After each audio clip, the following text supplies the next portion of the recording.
Hello everyone, my name is Valerie and today I wanted to share with you how I used the 5 in a Row book selection, My Very Last First Time by Jan Andrews in a co-op setting. This book is the story of Eva. She's an Inuit living in northern Canada and she gets to walk across the bottom of the ocean. Now if that isn't enough to pique your interest, I don't know what is, and it certainly piques a child's interest to think about what it would be like to walk on the bottom of the ocean. And yes, look, she's not wearing scuba gear. She's actually just wearing a coat and boots, and she's walking across the ocean. And I'll give you the spoiler alert here. She goes under the ice and when the tide is out, and she gathers mussels from the bottom of the ocean. It's a wonderful story. In the story, Eva, the main character, gets turned around and lost her very first time to do this, and she kind of has to pause and think a moment about what she should do because she knows the tide's coming in, so she has to act quickly. She starts to panic a little bit, but everything turns out okay in the end. It's a great story, lots of topics you could explore here. Obviously, when you just have a 1 hour time frame to work with, you can't do a whole lot, but we did have some fun activities for this story. One reason I love this book is because it is such an unusual topic, and it definitely got all the kids interested right away in how could she walk across the ocean and not be wearing, not be swimming. So that was good. And then they all the tension builds as she has to wonder, how do I get back to where I need to be to get out of here in time before the tide comes in?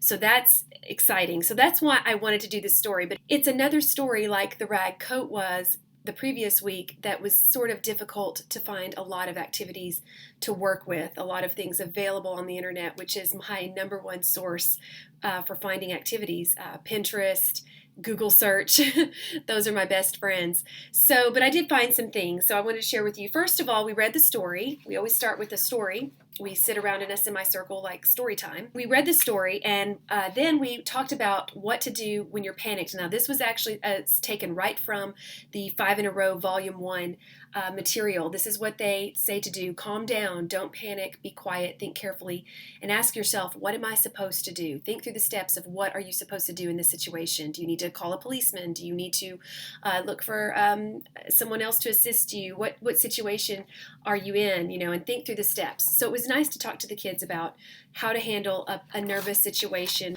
I try to just keep it a very brief conversation about how to handle a situation when you're scared. And so we did that. And then we spent the majority of our time working on this craft here. And I'll post the link, but it's a little polar bear finger puppet. And I just thought he was adorable.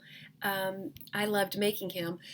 It was a little bit pricey because I had to invest in some hole punches. So basically, this polar bear is several different cut pieces that we glued together. So first of all, I bought a hole punch that made this 2.5-inch circle here. And then I bought a hole punch that did these, I believe they're 1/2-inch circles here. And these came from these punches for your fingers. So you punch these out, and then you take what you punched out, and those are the ears. Then you punch out this round circle, and then for the body, I didn't want to buy another punch because I didn't think I would ever use one that size, and they were over $20 to buy one. The others were not that expensive. This one was very cheap, I think $4 at Hobby Lobby, maybe less than that even. And then this one I got on Amazon for less than $10, and I thought I might use that for other things, so I didn't mind buying that one. And obviously you have to have these to punch out. You have to have this size to make them perfectly round and the right distance and everything, and then also to give you the nice round ears. So I felt like this was a necessary punch. On these two, you could actually find a 2.5-inch cookie cutter or cup, the top of a cup, and you could trace it out and cut it, as well as this one, which is what I did for this larger one. I found a cup that measured 4 inches across, and I just used a marker and traced and then cut these out. And so those were the body. Then you take a marker and you make a little, where the head glues on, you draw a little smile and the nose, and then you glue a very small, I believe it was a 1/2-inch size, black pom-pom for the nose, wiggly eyes here, obviously the smaller ones, and you're done. You've got this adorable polar bear. and they can play with that or whatever. And a few weeks ago, we made Mike Mulligan and Marianne puppets, and I told the kids they could have a whole puppet show with all the puppets. A polar bear could visit Mike and Marianne, I don't know, but or Mike and Marianne could visit the Arctic and, I don't know, dig a hole in the snow, all kinds of things your imagination could do, which is what I hope these stories are doing. I hope these stories are sparking their imaginations and encouraging them to explore other books and other stories. And when I was little, I would read stories and then go out and pretend the things that I read about and play them. And that's what I hope the kids will do as well.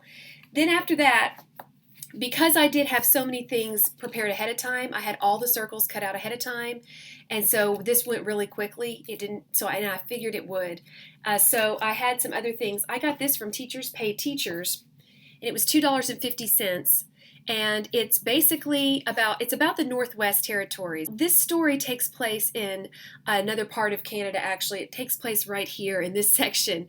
And the Northwest Territory is over here. So they're not at all close, but it's Canada, it's cold, and a lot of snow. And so I thought it would be interesting. I couldn't find one on the Ungava Bay area of Canada where the story takes place.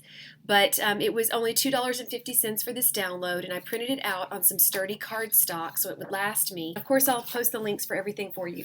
And then I also found this on Teachers Pay Teachers for only $1. It's more than just this one printable, but this is the one I used for the class.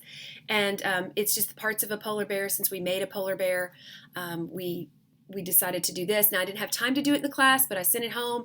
And as I've said before in my previous videos about 5 in a row, I'd rather have too much information and too many activities than not enough. I hope this gives you some ideas for your own way to use my very last first time. And thank you so much for watching. Please like, subscribe, or leave me a comment below. Have a great day.